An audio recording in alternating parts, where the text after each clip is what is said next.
अस्सलामुअलैकुम, नमस्ते और सत श्री अकाल।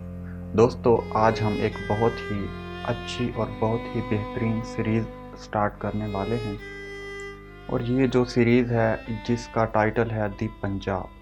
दोस्तों, दी पंजाब सीरीज़ बहुत ही बेहतरीन सीरीज़ होने वाली है और हम इसमें बात करेंगे दी अखंड पंजाब। जो अखंड पंजाब था, बहुत बड़ा पंजाब, और जिसके बाद में टुकड़े टुकड़े कर दिए गए थे। तो नेक्स्ट बहुत बेहतरीन एपिसोड हम आपके लिए लेकर आएंगे। दोस्तों, हम बात करेंगे कि पंजाब के किस तरह टुकड़े टुकड़े कर दिए गए। पंजाब की तकसीम हिंदुस्तान की दो बड़ी जमातों, एक इंडियन नेशनल कांग्रेस और दूसरी ऑल इंडिया मुस्लिम लीग।